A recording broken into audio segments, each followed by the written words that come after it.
Right here I have a very weedy patch of vegetables. It still has some existing green onions, there's carrots out here, there's some squash rambling through it, and there is also kale over here. And so what I want to do is I'm going to take these here pigeon peas that are growing like an absolute weed, and I'm going to use them as a stick mulch on top of this patch. But before I get going with the stick mulch, the first thing I want to do is try to control some of the weed growth that's over here. And so I'm going to take my machete and just start swinging it over the tops of the weeds to reduce the height of them.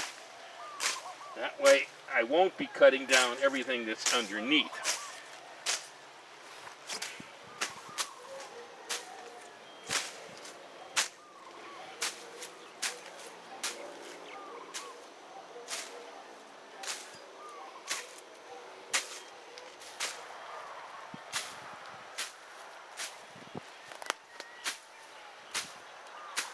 Okay, got that done.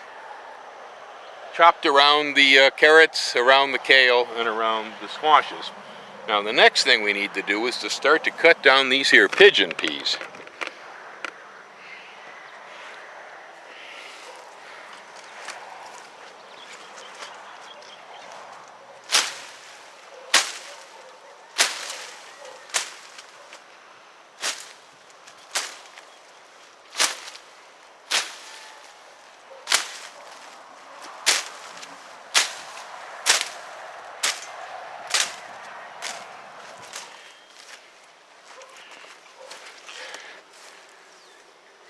And then we're going to take the pigeon peas and we're going to lay them down here between our crops. Well, there we go. I've left the green onions exposed, the carrots, the dinosaur kale, and some of the Godzilla squash. Over on that end some. I've covered a whole lot of the squash with the pigeon pea mulch. The squash managed to make its way through under weed block, so I'm not too worried about throwing those leaves over it. They're going to come through. I've tossed it over most of the really weedy areas here. There's still a few weeds showing, but they should smother a lot of that stuff. Over here is what happened to the row of beautiful pigeon peas I had. They had been sacrificed, but in the process we discovered an orange tree. It was getting lost. I discovered a lime over there and I mulched it with pigeon peas too. Right here you can see the row of carrots poking up with some squash around it, and then all the slashings from these pigeon peas. And I've laid them down nice and fluffy on there, trying not to stomp them down, because I figure that the deeper and thicker they are around my vegetables, the less weeds I'm going to have. Weeds are a serious problem here in Hawaii. So even when it's on the dry side around here, it's still wet. Controlling weeds is a real problem. That's why I tend to smother them. I use weed block, I use cardboard, I use newspapers, I use stick mulch, as you see here. Anything that will smother the weed actually works better than cultivation. Cultivation stirs up fresh weed seeds, and there's a huge bank account of them in the soil here, and they just keep coming and coming if you try to till them down. Plus, the soil here is an andesol that's made from volcanic ash. It's very soft. And when we get a good gully washer of a rain that comes through this place, if the soil doesn't have structure in it and it's been tilled up, it just washes down the hill and we have terrible erosion. So, even though Bill's garden looks messy, there's a reason why I leave the weeds in between the rows and why I don't cultivate.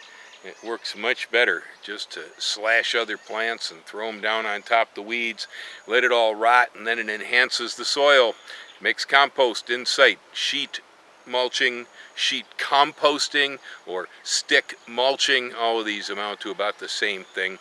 In the case of the pigeon pea, well, it fixes nitrogen. And because it's a legume that's a nitrogen fixer, like the peanut or like the bean or the soybean, it's going to leave the ground in better condition than it was before the plant was put in. There will be more nitrogen available in the soil. Also, the nitrogen is used symbiotically by the pigeon pea, and so when we cut all the foliage off this and throw it on the ground, as it rots away, it also releases nitrogen through the leaves. Now, you don't want to take every bit of green off of your pigeon peas when you do this. If you stump them, it's a very good chance they're not going to come back for you. And I want these to come back because we sell plants grown from pigeon peas here. We sell seed on my website from pigeon peas. I don't usually bother to eat them, but if I wanted to, the gandules, the rice con gandules, pigeon peas with rice, is a specialty here on the island and in Puerto Rico.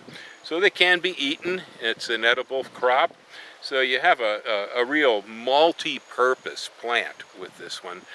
I really do like the pigeon pea. It's well adapted here to the local climate, but it is a tropical legume. And most tropical plants do not store energy in the roots and trunks. Most of the energy in the plant is stored in the branches and the leaves. And so if you remove all the leaves, the plant may go ahead and die. You could defoliate a Japanese maple tree, for instance, because it's a temperate plant and it's deciduous. And if you tore all the leaves off the tree will regrow another set. And if you tear the leaves off again, it will regrow another set. Bonsai growers use this technique because each set gets smaller and smaller. And by stripping the bigger leaves, they end up getting these nice diminutive leaves that look perfect scale on their bonsais. It doesn't kill the plant. Now, in the case of a tropical tree or a tropical legume, it could. It doesn't always, but cutting them back too hard oftentimes will completely finish the plant off. It'll have no energy left to regrow. Now, if I was trying to kill off the pigeon peas here, then that would be, a thing to do, but I'm not. I want them here. I like them, and I'm hoping they'll stay. In fact, I'm going to plant more of them, because if nothing else, I love this stick mulch stuff. Aloha, happy gardening, and stick to your mulching.